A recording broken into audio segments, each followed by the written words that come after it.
दोस्तों नमस्कार, सभी का स्वागत है प्रवचन डिजिटल पर।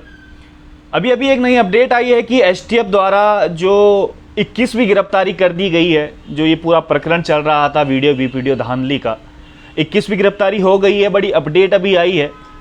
अभी मैं आपके बीच लाइव जुड़ा हूँ और एसटीएफ ने कुछ और पूछताछ भी इस बीच करी है, तो आपके साथ में जुड़ा हूँ लाइव। अभी देख लेता हूँ पहले आवाज़ ठीक आ रही कि नहीं आ रही। ठीक है, आवाज़ ठीक आ रही है। तो क्या कुछ अपडेट था मैं आपको बताता हूँ, कुछ लोग आप जुड़िएगा। अभी नई अपडेट आई है कि जो प्रश्न पत्र लीक मामले में रामनगर का जो एनजीओ संचालक गिरफ्तार जो किया गया, ये बहुत बड़ी अपडेट है अभी की। और जब इससे एसटीएफ द्वारा पूछताछ जो की गई, विक्रम जी नमस्कार, पहाड़ी ब्रो जी नमस्कार भाई, बहुत स्वागत सभी का। तो मैं अपडेट पढ़ के आपको सुना देता हूँ, उसके बाद मैं आप लोगों के कमेंट पढ़ूंगा, क्योंकि बहुत सारे लोगों को अपडेट नहीं पता होगी। मैं अपडेट पढ़ के सुना देता हूं। जो प्रेस नोट एक मिला है, मैं दिखा देता हूं आपको। एसटीएफ के द्वारा जो प्रेस नोट मिला है उसमें क्या कुछ लिखा है। उसमें लिखा गया है कि उत्तराखंड अधीनस्थ सेवा चयन आयोग द्वारा स्नातक स्तरीय परीक्षा प्रश्न पत्र लीक मामले में रामनगर का एनजीओ संचालक गिरफ्तार हो चुका है। अब तक 21वीं गिरफ्तारी हो गई है। उत्तराखंड अधीनस्थ चयन सेवा आयोग द्वारा वीडियो वीपीडीओ भर्ती परीक्षा परिणाम में प्रश्न पत्र लीक मामले में की जा रही विवेचना के क्रम में एसटीएफ द्वारा पूर्व में 20 अभियुक्तों को गिरफ्तार किया जा चुका था। एसटीएफ टीम संदिग्ध चयनित परीक्षार्थियों से पूछताछ कर बयान अंकित कर रही है, जिसके क्रम में कुछ अभ्यर्थियों द्वारा बयान दिया गया कि उनको रामनगर निवासी चंदन मनराल द्वारा परीक्षा के एक दिन पहले धामपुर ले जाकर घर पर प्रश्न पत्र याद करवाए गए। तो एक बहुत बड़ी अपडेट ये आई है कि जो अभी ये अभियुक्त पकड़ा गया है, रामनगर निवासी जो चंदन मनराल है, तो जब एसटीएफ ने इससे पूछताछ की तो इसने बताया कि इसने एक दिन पहले, जिस दिन परीक्षा थी उससे एक दिन पहले धामपुर को ले जाकर प्रश्न पत्र याद करवाए। ये एसटीएफ को बयान आया है जो चंदन मनराल है। इसके अलावा एसटीएफ ने जो अपना प्रेस नोट में लिखा है कि उक्त बिंदु पर विवेचना की गई तथा यह तथ्य प्रकाश में आया कि चंदन सिंह मनराल निवासी रामनगर पूर्व में गिरफ्तार अभियुक्तों के संपर्क में है। यानी कि जो पहले भी गिरफ्तार हो चुके, इस मामले में जो पहले गिरफ्तार हो चुके थे, तकरीबन जो 20 गिरफ्तारी हुई थी, उनके संपर्क में ये थे, इसके संपर्क में ये थे। और रामनगर में पूर्व गिरफ्तारी अभियुक्तों के संपर्क में थे। कई को प्रश्न पत्र उपलब्ध करवाया गया। इसने खुद स्वीकार किया है कि कई लोगों को ये प्रश्न पत्र स्वीकार इसमें करवाया गया। और आपकी मैं जानकारी के लिए बता दूं कि इसमें अभी डिटेल नहीं दी गई है कि कितनी डिटेल में ये जो प्रश्न पत्र हैं वो लीक करवाए गए हैं। केवल ये इसने कबूला है कि कई प्रश्नों पत्र को इन्होंने उपलब्ध जो करवाया। एसटीएफ टीम द्वारा उक्त चंदन मनराल को पूछताछ हेतु एसटीएफ कार्यालय लाया गया, जहां पर विस्तृत पूछताछ की गई एवं पूछताछ करने के बाद पर्याप्त साक्ष्यों के आधार पर अभियुक्त चंदन मनराल की गिरफ्तारी की गई। हालांकि इसने बयान ये दे दिया है कि इसने जो धामपुर में प्रश्न पत्र याद करवाए और प्रश्न पत्र उपलब्ध भी कराए, लेकिन कितना आंकड़ा है ये अभी स्पष्ट एसटीएफ ने नहीं किया है। एसटीएफ टीम द्वारा उक्त चंदन मनराल को पूछताछ हेतु एसटीएफ कार्यालय लाया गया, जहां पर विस्तृत पूछताछ की गई एवं पूछताछ करने के बाद पर्याप्त साक्ष्यों के आधार पर अभियुक्त चंदन मनराल को गिरफ्तार कर लिया गया।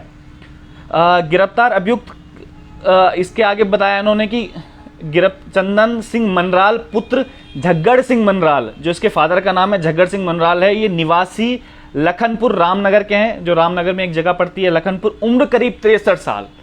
तो ये बड़ा हैरान करने वाला है कि 63 साल का ये जो अभियुक्त है मनराल, चंदन सिंह मनराल, 63 साल का था। ये 63 साल का था और इसके जो फादर के नाम है झग्गड़ सिंह, लखनपुर रामनगर में ये रहता था। अभियुक्त चंदन मनराल से एसटीएफ कार्यालय में विस्तृत पूछताछ की गई, जिसने पूछताछ में बताया गया कि अभियुक्त से पहले कुछ सालों से संपर्क में था। इसने खुद बताया कि कुछ सालों से उनके संपर्क में था जो पुराने अभियुक्त हैं, और वर्ष 2021 में आयोजित वीडियो भर्ती परीक्षा में अपने क्षेत्र के कई लोगों को लाखों रुपए लेकर प्रश्न पत्र उपलब्ध कराए गए। इसने खुद बात स्वीकारी है, लेकिन बात अभी भी ये नहीं आ रही कि कितने लोगों, हो सकता है कि एसटीएफ अभी पूछताछ कर रही होगी, लेकिन एक आंकड़ा एसटीएफ को दे देना चाहिए था कि कितने प्रश्न पत्र उपलब्ध कराए गए, कितने लोगों को प्रश्न पत्र उपलब्ध कराए गए। वो आंकड़ा अभी तक एसटीएफ ने दिया है। अभियुक्त से पूछताछ में अभियुक्त द्वारा अर्जित करोड़ों की संपत्ति की जानकारी भी प्राप्त हुई। ये बड़ा लेटेस्ट खुलासा है कि जो जानकारी है, इसकी करोड़ों की संपत्ति की भी जानकारी है, उसकी डिटेल भी एसटीएफ ने दी है। अब ये देखिएगा, अर्जित संपत्ति है करीब 15 एकड़ जमीन इसकी पीरू मदार में है। पीरू मदार कोई जगह होगी, वहां पर इसकी 15 एकड़ भूमि है। इसके अलावा 10 बीघा खेती की भूमि रामनगर में है, जहां का ये मूल निवासी है रामनगर, वहां पे भी इसकी 10 बीघा जमीन है। मनराल स्टोन क्रेशर के नाम से एक स्टोन क्रेशर पीरू मदार में, जिसमें करीब 7 बड़े ट्रक एवं 3 पोकलैंड है। पोकलैंप जिसे कहते हैं, पोकलैंड जो कहते हैं, जो खुदाई के जो काम आती है। तो आप ये देखिएगा, 15 एकड़ भूमि पीरू मदार में, 10 बीघा भूमि जो रामनगर में इसकी है, और स्टोन क्रेशर भी है, साथ में 7 बड़े ट्रक और 3 पोकलैंड इसकी है। अब ये खुद सोचिएगा। इसके अलावा और भी डिटेल है। मनराल ट्रेवल एजेंसी, जिसमें करीब 13 बस, 10 बस स्कूलों एवं 3 बस पहाड़ में चलती है। 13 बस भी इसके पास थी जो इसकी भूमि, जब इसकी संपत्ति की जांच हुई। बाल महिला कल्याण समिति के नाम से एनजीओ भी है। वाह भाई वाह, कमाल हो गया है। रामनगर नैनीताल में 3 मंजिला मकान, वो ऑफिस एवं आधा बीघा मुख्य सड़क पर कॉमर्शियल प्लॉट इसका है। आधा दर्जन से अधिक बैंक खाते हैं। तो आप ये खुद सोचिएगा, मतलब ये सब जानकारी जब मिल रही है ना, तो लग रहा है कि उत्तराखंड में क्या कुछ हो रहा है। ये फ्रॉड जो है कितनी तरक्की कर रहे हैं। मतलब ये देखिएगा, अब इतनी संपत्ति इसकी है और इस मामले में पाया गया, तो कितने समय से गोलमाल ये हो रहा होगा, और किस लेवल का ये बंदा होगा, ये व्यक्ति होगा, जिसकी 15 एकड़ भूमि पीरू मदार में है, 10 बीघा खेती रामनगर में है। मनराल स्टोन क्रेशर इसका चल रहा है पीरू मदार में, जिसमें 7 बड़े ट्रक हैं और 3 पोकलैंप। इसके अलावा 13 बस इसकी है, जो 10 बस स्कूलों में चल रही है और 3 बस पहाड़ों में चल रही है। बाल महिला कल्याण समिति के नाम से एनजीओ है। रामनगर नैनीताल में 3 मंजिला मकान, ऑफिस एवं आधा बीघा मुख्य सड़क पर कॉमर्शियल प्लॉट, आधा दर्जन से अधिक बैंक खाते। तो ये वाकई में अपने आप में इतने बड़े चौंकाने वाले खुलासे हैं, और किन किन तक इनके जो तार जुड़े होंगे, ये वाकई में जब ये पूरा मामला जब खुलेगा, जो ये बड़े बड़े मगरमच्छ अब कब्जे में आ रहे हैं, तो लग रहा है कि किस किस के गिरेबान तक ये हाथ पहुंचेंगे। और एसटीएफ वाकई में काबिल तारीफ काम कर रही है। सैल्यूट है एसटीएफ को, और जितनी भी पुलिस प्रशासन और ईडी साथ में मिलकर काम कर रही है। आप लोगों का इस बारे में क्या कहना है? क्योंकि कई लोग अभी सीबीआई की जांच की मांग भी कर रहे थे कि सीबीआई जांच होनी चाहिए, इसमें नहीं होनी चाहिए। ये बात भी आप जरूर कमेंट बॉक्स में बताएं। विनोद पंजी लिखते हैं कि फ्रॉडी है, टर्की कह रहा था बड़ी मछलियां भी पकड़ी जाएंगी। जेएसआर कह रहे हैं फिर तो बहुत खतरनाक आदमी। आप खुद सोचिए ना, मतलब 10 बीघा जमीन यहाँ पर, 13 बसें जिसकी चल रही है, इतने पॉग लैंप, अपना स्टोन क्रेशर जिसने चला रखा है, एनजीओ भी जिसके नाम पर रजिस्टर्ड है। वो खुद सोचिएगा किस लेवल का वो आदमी होगा, और किस लेवल की वो धांधली अभी तक उसने कर दी होगी, किस लेवल की धांधली कर दी होगी उन गरीब बच्चों का भविष्य बेचकर, उन गरीब बच्चों का भविष्य बेचकर, उन मेहनती बच्चों का भविष्य बेचकर, जो दिन रात मेहनत कर रहे थे पढ़ाई में। और ये देखिएगा कितनी संपत्ति इसने अर्जित की है। संपत्ति हाकम सिख की भी कम नहीं है। हालांकि अभी एसटीएफ ने इसकी डिटेल नहीं दी है कि कितनी संपत्ति है, लेकिन बताया जा रहा है कि करोड़ों का उसका भी, करोड़ों लाखों में उसकी भी संपत्ति अर्जित है। कई करोड़ों रुपए का तो उसने अपना गेस्ट हाउस बना रखा है। तो ये सब कुछ हमारे उत्तराखंड में हो रहा है, और बहुत शुक्रगुजार है माननीय मुख्यमंत्री जी का, जो तुरंत उन्होंने एक्शन लिया इस बात को लेकर। एसटीएफ का सबसे ज़्यादा जो एसटीएफ ने इतनी तेज़ी से कार्रवाई करी, और उम्मीद करते हैं कि एसटीएफ अभी भी जिनके नाम सामने पे आ रहे हैं, जिन्होंने पेपर लीक में जिनका चयन हुआ है, वो भी पकड़े जाएंगे, उम्मीद करते हैं। और एसटीएफ को ये आंकड़ा भी जरूर दे देना चाहिए था कि कितना आंकड़ा अभी तक जो इस भर्ती घोटाले में जो ये बता रहा है, जो भी पकड़ा गया है मनराल, चंदन सिंह मनराल, कितना आंकड़ा इसमें है। तो ये वाकई में उत्तराखंड के लिए बड़ा ही चौंकाने वाला विषय है। मुझे लगता है कि अब तक सबसे बड़ी धांधली होने जा रही है पूरे देश की मैं बात करूं तो सबसे बड़ी धांधली अगर इसमें निकल के आती है तो बहुत बड़ी धांधली ये होगी परीक्षा भर्तियों में। संजय करोड़ा जी लिखते हैं कि हमारे नेता बेकार हैं कुछ को छोड़कर, वरना अब तक सब सलाखों के पीछे होते। चलिए, कहते हैं समथिंग बेटर इज नथिंग, तो कुछ नहीं से तो कुछ तो हो रहा है, इस बात की बड़ी खुशी है। जतिन गौतम जी लिखते हैं कि सीबीआई जांच होनी चाहिए। विनोद पंत लिखते हैं ये सब राजनीति नुमाइंदे हैं और इनकी संपत्ति का क्या किया जाना चाहिए। जो करोड़ों अगर लगाया जाए, इसकी पूरी डिटेल अगर लगाई जाए तो मेरे ख्याल से कई करोड़ों के आसपास निकलेगी ये जो संपत्ति इसकी, और इनकी संपत्ति का क्या कुछ किया जाना चाहिए जो पूरा एसटीएफ ने अभी तक निकाली है। सुरेश तिवारी लिखते हैं फॉरेस्ट वाले में भी धांधली हुई है बहुत ज़्यादा। बिल्कुल, फॉरेस्ट वाले में भी लगता है धांधली हुई है, लेकिन जब एक परीक्षा में इतनी बड़ी धांधली हो रही है तो आप ये खुद सोचिएगा जब पढ़ते जब खुलेंगी। और मैं तो कहता हूं कि अगर किसी परीक्षा में 1% भी धांधली अगर हुई है, एक बच्चे का भी इस तरीके से सिलेक्शन हुआ है, तो उसकी भी जांच होनी चाहिए। विशाल राणा लिखते हैं कि सीबीआई जांच तो होनी ही चाहिए सर जी। दीपक कुमार जी लिखते हैं गुड। इंद्रेश जी लिखते हैं कि छोटा सा प्रदेश और इतने बड़े बड़े घोटाले। वाकई में इंद्रजीत सिंह रावत जी, छोटा सा प्रदेश और इतने बड़े बड़े घोटाले, इसमें जरूर बड़े शख्स का हाथ होगा जिसकी इतनी हिम्मत है। मैंने अभी कुछ, आपको याद होगा, कुछ समय पहले एक लाइव भी किया था और लाइव में मैंने ये बात बताई थी कि और जो 2016 में वीडियो जो भर्ती घोटाला जो हुआ था, उसके बाद 2018 में इसको क्लीन चिट मिल गई थी, लेकिन कुछ सदस्यों ने उस पर जब आरोप लगाया या कुछ सदस्यों ने कहा कि भाई ये इस तरीके से क्लीन चिट कैसे दी जा सकती है, तो भर्ती री एग्ज़ाम उसमें करवा दिया गया। लेकिन उसमें जो मेन नकल माफिया थे वो छूट गए थे, और 2022 में वो नकल माफिया जब पकड़े जाते हैं तो उनकी आप फोटो और पोस्टर देखिएगा किस किस से मिलते हैं।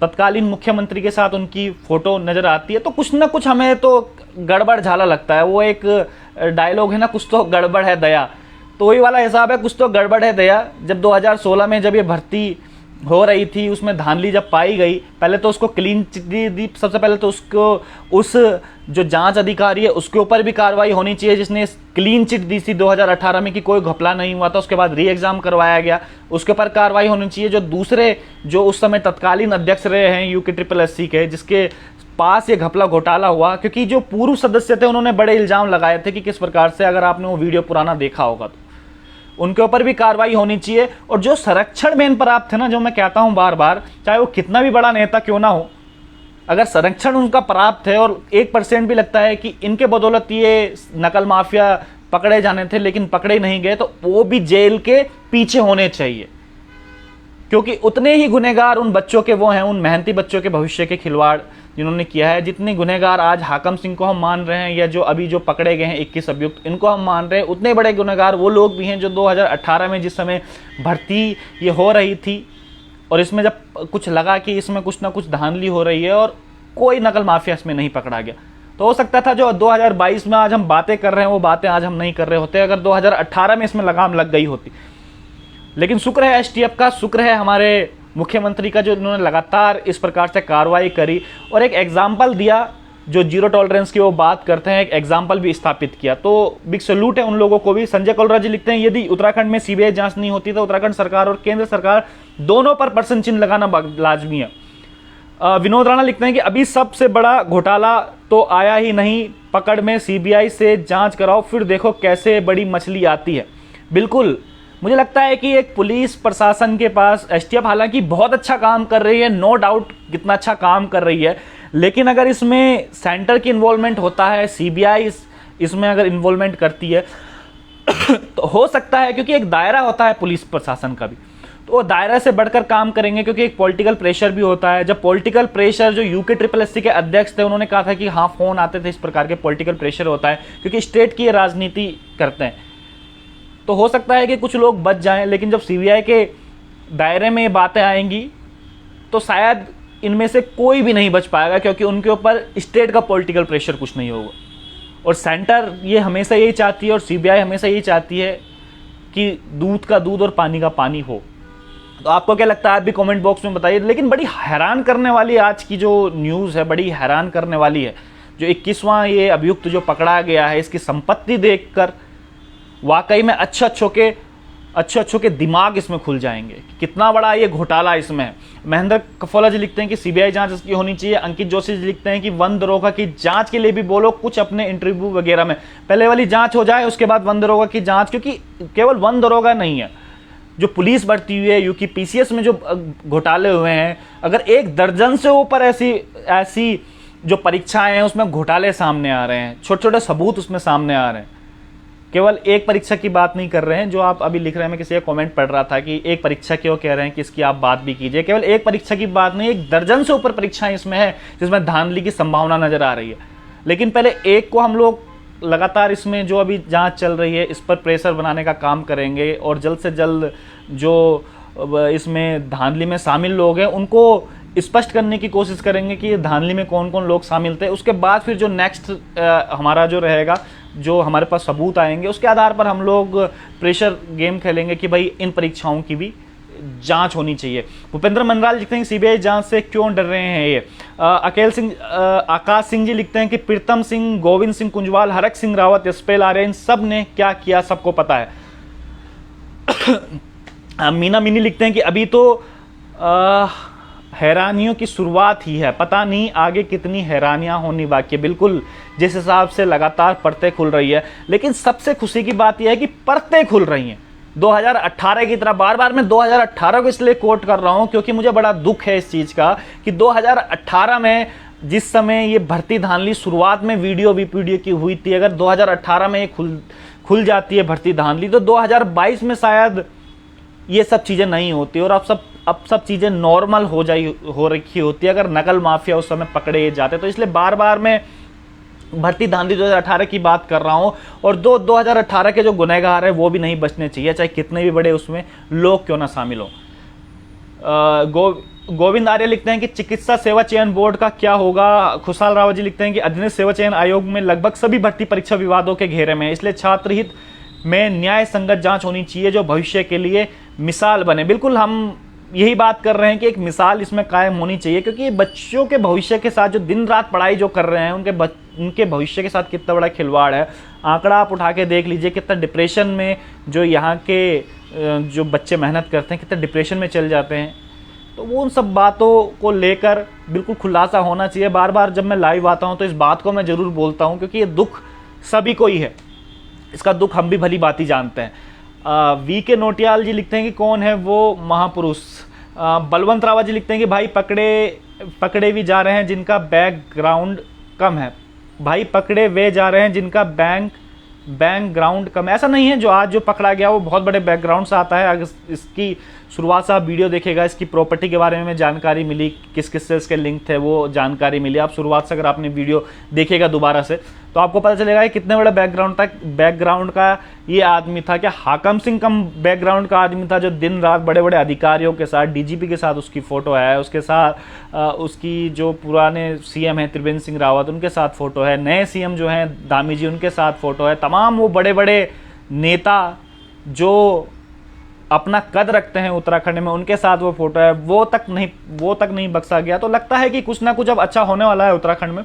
पीसी पंजी लिखते हैं लगातार सक्रिय रहते हैं। पीसी पंजी लिखते हैं कि इस पेपर की सूचिता तार हो चुकी है, फिर भी कुछ लोग कहते हैं कि ये पेपर कैंसिल नहीं होगा। इस भर्ती में जो चयनित है चाहे वो मेहनती क्यों ना हो, कैसे माने कि कौन सही है और कौन गलत। देखिए पीसी पंजी, मैं तो आपके कॉमेंट पे ये कहना चाहूंगा क्योंकि आप भी लगातार सक्रिय रहते हैं कि अभी जो जांच है वो चलने देते हैं, उसके बाद एसटीएफ या जो पुलिस प्रशासन है, ईडी जो साथ में मिलकर है जो फैसला लेगी, उसके बाद हम सब ये सब उससे सहमत होंगे कि क्योंकि वही असलियत में बता पाएंगे कि कितने इसमें धांधली में शामिल थे, कितने लोग जो परीक्षा जब हुई थी, परीक्षा जो पेपर लीक हुआ था उसमें सेलेक्ट होकर आए थे। सबसे पहला मेन मुद्दा तो ये रहेगा कि जो इसमें तार जिनके साथ जुड़े हैं, जो नकल माफिया हैं, जिन्होंने बच्चों के भविष्य के साथ खिलवाड़ किया है, वो सबसे पहले पकड़े जाएं। सबसे पहला हमारा यही उद्देश्य रहेगा, ये इसी के ऊपर हम लोग फोकस करेंगे। भर्ती कैंसिल होना या नहीं कैंसिल होना वो बात की बात है, लेकिन जिस प्रकार से अभी पकड़े लोग जा रहे हैं तो सबसे पहले हमारा उद्देश्य ये रहेगा कि और ज़्यादा से ज़्यादा इसमें जो लोग शामिल हैं, इसकी कड़ी से कड़ी जोड़ के वो लोग नहीं बचने चाहिए। प्रमोद तिवारी जी लिखते हैं कि एलटी भर्ती परीक्षा की भी जांच होनी चाहिए। बिल्कुल, मैं बता रहा हूं ना कि 1 दर्जन से ऊपर ऐसी परीक्षा हैं जो धांधली का जिन पर ठप्पा लग रहा है। 1 दर्जन से ऊपर ऐसी परीक्षा है। सुमित गुसाई लिखते हैं कांग्रेस का भी हाथ है क्या? ये तो एसटीएफ ही बताएगी किसका हाथ है किसका हाथ नहीं है। प्रमोद तिवारी लिखते हैं कि एलटी परीक्षा की भी जांच होनी चाहिए। वीरू चौहान लिखते हैं कि भाई जी सब चोर हैं, कोई कम नहीं है, एक का बाप एक है, इनका इलाज ढूंढना जरूरी है। बिल्कुल सही कह रहे हैं आप। और जिस प्रकार से आंकड़े सामने आ रहे हैं तो ऐसी लगता है कि हर साख पे उल्लू बैठा है, अंजाम गुलिस्ता क्या होगा।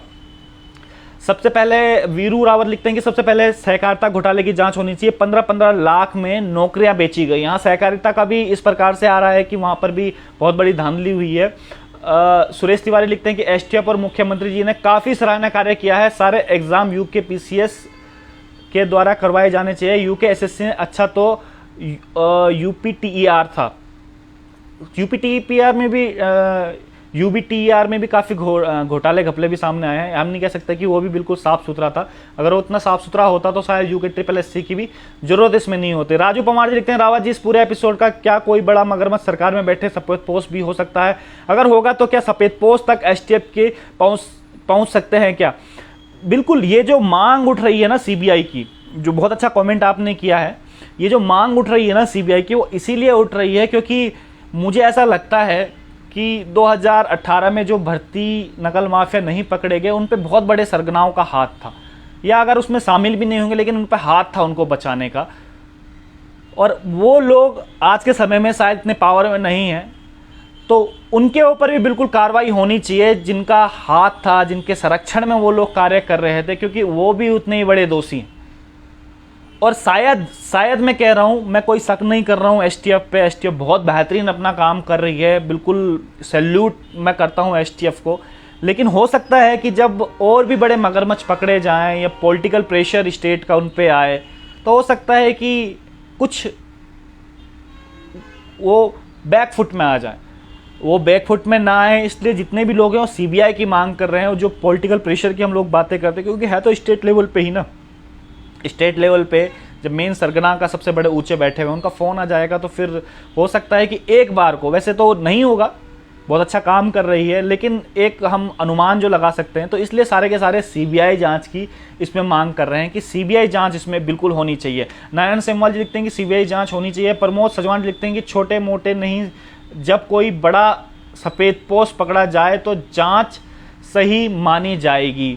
बिल्कुल, अभी 21 लोग इसमें पकड़े गए हैं और अब तक मुझे लगता है कि और भी लोग इसमें पकड़े जाने चाहिए थे, क्योंकि 50 के आसपास नाम जो डीजीपी महोदय हैं उन्होंने लिए थे, जो इस पेपर से सेलेक्ट हुए थे। उसके बाद और भी आंकड़े आए। जब हाकम सिंह की गिरफ्तारी हुई थी, उस समय हाकम सिंह की गिरफ्तारी नहीं हुई थी, जिस समय 50 लोगों के नाम उन्होंने कहा था कि जो अभियुक्त हैं, जो इसमें पकड़े गए, 50 के आसपास इसमें हो सकते हैं। और जो पेपर लीक से चयन जिनका हुआ है, और हाकम सिंह के पकड़े जाने के बाद और ये चंदन मनराल के पकड़े जाने के बाद आप ये सोचिएगा, पहले तो हम सोच रहे थे कि उत्तरकाशी से इनका लिंक है, लेकिन अब रामनगर चले गए तो आप सोचिएगा।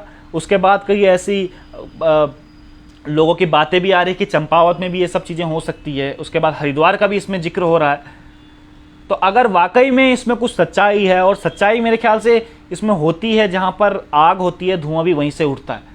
चंपावत में भी इसमें आ रहे हैं कि चंपावत का भी सरगना हो सकते हैं इसमें हरिद्वार से भी हो सकते हैं। इसके अलावा जो स्टेट के, जो हमारे ज़िले के नाम आ रहे हैं, वो ज़िले में आपको बता रहा हूँ। प्रमोद तिवारी लिखते हैं कि रावत जी एलटी परीक्षा की भी जांच का मुद्दा उठाइए। मैं बता चुका हूँ कि 1 दर्जन से ऊपर तकरीबन जो भर्ती परीक्षा है, जांच के मुद्दे की बात वो कर रहे हैं, तो उठाएंगे। पहले ये तो होने दीजिए पूरा, इस पे पहले। राजेश पवार जी लिखते हैं कि 50 तो पेपर लीक करने वाले ही हैं। ये भी हो सकता है, सही कह रहे हैं आप। 50 तो जिस प्रकार से नाम आ रहे हैं उस प्रकार से अगर क्योंकि जो पेपर जिन्होंने दिया है, बच्चे तो मेरे ख्याल से कुछ ही पकड़े गए हैं अभी इसमें, और 50 का इसमें नाम आ रहे हैं। और अगर ये तकरीबन कुछ भी हुए, क्योंकि ये टेलीग्राम पे पेपर सर्कुलेट हुआ है, तो आप ये सोचिएगा कि टेलीग्राम जहाँ पर 1 सेकंड में कई हज़ार लोगों को आप एक साथ बिल्कुल पेपर आप फॉरवर्ड कर सकते हो, तो आप ये सोचिएगा कि इसकी स्पीड कितनी रही होगी, और कितने जो पेपर देने गए हैं अभ्यर्थी उन तक ये पेपर पहुंचा होगा। तो बहुत बड़ा ये आंकड़ा होने वाला है, कोई छोटा मोटा आंकड़ा नहीं होने वाला है। रश्मि सती नेनवाल जी लिखती हैं, अच्छी समाज सेविका भी हैं, 2014-15 के बाद सभी परीक्षा की जांच होनी चाहिए। हमने बहुत भुगता है, सीबीआई भी तो केंद्र के अंदर है, केंद्र के अंदर है, क्या दबाव नहीं होगा जैसे सीबीआई में काम दिल्ली से। देखिए रश्मि सती नेनवाल जी, आपने सही लिखा है कि 2014-15 के बाद भी परीक्षा की जांच होनी चाहिए। सीबीआई भी केंद्र के अंदर है, लेकिन वो केंद्र के अंदर है, वो स्टेट के अंदर नहीं है, इसलिए स्टेट का दबाव उन पे नहीं होगा, ये हम मान के चलते हैं। क्योंकि बड़े बड़े केसेस जो होती हैं सीबीआई उनको सोल्व करती है और स्टेट का उन पे कोई दबाव नहीं होता, क्योंकि स्टेट के एक लेवल से वो बाहर होते हैं, उन पे कोई स्टेट का कोई प्रेशर नहीं होता है, इसलिए सीबीआई की मांग कर रहे हैं। सूरज धामी जी लिखते हैं कि इन नेताओं ने और ये उनके चेले चपटों ने उत्तराखंड को सबसे ज़्यादा सबसे जब से राज्य बना है तब से लूटने का काम किया है। बिल्कुल सही कह रहे हैं आप, जब से राज्य बना है तब से लूटने का काम किया, लेकिन हम लोगों को भी तो जागरूक होना पड़ेगा। इसके हम लोग कैसे जागरूक नहीं है, इसके लिए मैं कल लाइव आऊँगा, क्योंकि आज ये टॉपिक नहीं है, इसके लिए मैं कल आपके बीच जरूर इसमें लाइव आऊँगा। सहदेव सिंह रावत लिखते हैं बड़े मगरमच्छों को कब पकड़ेंगे। खुशहाल रावत लिखते हैं आप उत्तराखंड के युवाओं की आवाज़ हो। वर्ष 2017 के बाद राज्य में यूसेट की भर्ती परीक्षा नहीं हुई है, उत्तराखंड सरकार असिस्टेंट प्रोफेसर परीक्षा यूसेट की परीक्षा भी करवाएं। बिल्कुल आपका मुद्दा भी उठाएंगे। एवी प्रशांत कुमार लिखते हैं कि लगातार बोल के गला भी मेरा थोड़ा बैठ गया। एवी प्रशांत कुमार लिखते हैं कि उत्तराखंड सरकार डरती है सीबीआई जांच से। दीवान सिंह नेगी लिखते हैं कि विजय भाई नमस्कार, जो भी दोषी उनके खाली पकड़े नहीं बल्कि कड़ी से कड़ी सजा मिले ताकि आगे कोई ऐसा कार्य नहीं कर सके। बिल्कुल सही बात आपने लिखी है, कड़ी से कड़ी सजा उनको जरूर मिलनी चाहिए। और यूपी के तर्ज पर मैं कहता हूं, जो यूपी के तर्ज पर जो घरों में जो बुलडोजर फिरता है ना, वैसे ही जो संपत्तियां उनकी कुर्क की जाती है, उसी प्रकार से जिन्होंने बच्चों का भविष्य बर्बाद किया है, 10-10 बीघे जिनकी ज़मीनें हैं, मेन बाजार में जिनकी ज़मीनें हैं, कई प्लॉट कॉमर्शियल उन्होंने खरीदे हुए हैं, कई बसें उनकी चल रही हैं, 13 बसें जो एसटीएफ ने भी जानकारी दी है, जो 21वां अभियुक्त जो पकड़ा गया है, 13 बसें उसकी चल रही हैं, 4-5 उसके ट्रक चल रहे हैं, पॉकलैम चल रही है, स्टोन क्रेशर जिसके पास हैं, तो पूरी संपत्ति उनकी कुर्क होनी चाहिए। मैं तो ये कहता हूँ पूरी संपत्ति कुर्क होनी चाहिए उनकी। और जिन बच्चों का उनसे नुकसान हुआ है, आने वाले समय में जो बच्चे एग्जाम देंगे उन पर वो व्यवस्था होनी चाहिए, उन पर वो पैसा खर्च होना चाहिए, क्योंकि उन्होंने उनका भविष्य बर्बाद किया है। बहुवन जलाल जी लिखते हैं कि सर क्या वीडियो का पेपर कैंसिल करेगी सरकार। अभी इसमें कुछ नहीं कहा जा सकता और हमारा मेन फोकस कैंसिल के ऊपर भी नहीं है कि पेंसिल होना चाहिए कि नहीं होना चाहिए। मेन फोकस अभी है कि जो नकल माफिया है, एक एक नकल माफिया इसमें पकड़ा जाए। अमरीत खान जी लिखते हैं कि यूपी CLAE 2021 की भी जांच होनी चाहिए। प्रमोद बर्तवाल जी लिखते हैं कि सरकार सीबीआई की जांच कराने में क्यों पीछे हट रही है। ये तो सरकार ही जवाब देगी कि सरकार सीबीआई की जांच कराने में क्यों पीछे हट रही है, क्योंकि इस समय सीबीआई की जांच की जो मांग उठ रही है, तो मुझे लगता है कि सीबीआई की जांच सुपुर्द कर देनी चाहिए, जिस प्रकार के बड़े बड़े नाम इसमें आ रहे हैं।